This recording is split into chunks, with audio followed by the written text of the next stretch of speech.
So in an earlier video I promised you that I would show you how to draw a square of a particular area in the coordinate plane, some sort of non-square number like 18 or 17 or something like that. I never did it, so let's show you here.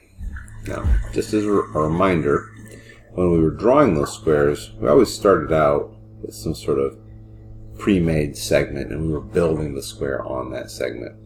And then, so in this case, we went up here,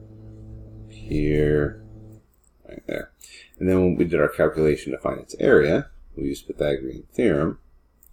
And we created, in this case here, 4 and 2.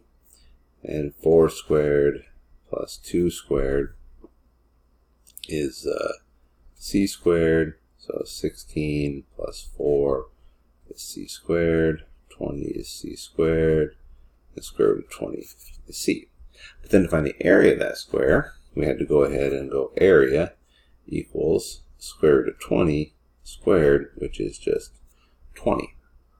So if we wanted to build a square that had an area of 20 from the beginning, we'd want to go back and find how to draw this triangle and draw this first side so that that first side of the square has a length of square root of 20. And we got that 20 because it was 4 squared and 2 squared. So let's take a look at a specific example. Let's do 17. I want to draw a square that has an area of 17. So I think, well, let's see, 17. That would be, here we go. That's 4 squared and 1 squared. So 4 squared is 16, 1 squared is 1, 16 and 1 is 17. So this length is square root of 17. And then when I go draw the square, like this, okay, it's going to be square root of 17 times square root of 17 because all sides are the same. And the area will be 17 square units. Or if you want to kind of see how I kind of came up with that, well, first of all, I know all my square numbers. I know I've got 1 squared is 1, 2 squared is 4, 3 squared is 9, 4 squared is 16, 5 squared is 25, 6 squared 36, 7 squared 49, and so on. And so for whatever number I'm trying to find, I'm just looking for 2 square numbers that add up to that. So for example, say I want to do 5.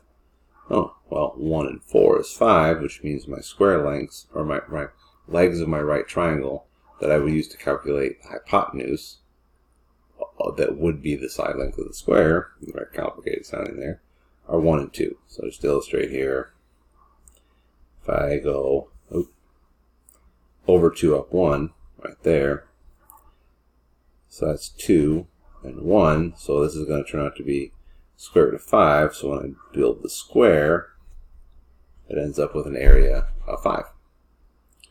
Or say I could do over here, I've got 1 and 9. So if I want 1 and 9, I mean my little right triangle needs to be 1 and 3. So it's here, go over 3 up 1. So then here we have 3 and 1, 3 squared plus 1 squared, 9 plus 1 is 10. So this is square root of 10, that length. But then we actually draw in the square will have an area of 10 units.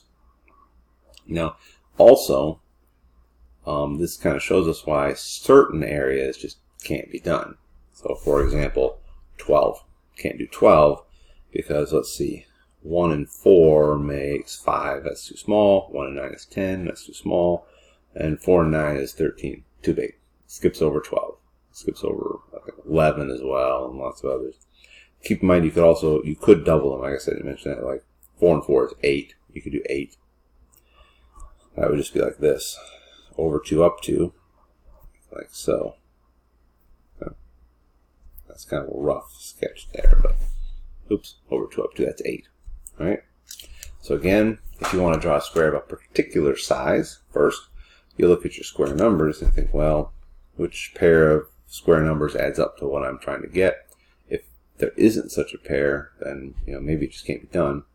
Once you figure out what your square numbers are, then you figure out what your triangle leg lengths are in order to draw the legs for the little right triangle that has the hypotenuse that will be the side of the square, and then you just draw the rest of the square in. Right. And there you have it, drawing a square of a particular size, a non-square number area. Blah, blah, blah. Good luck.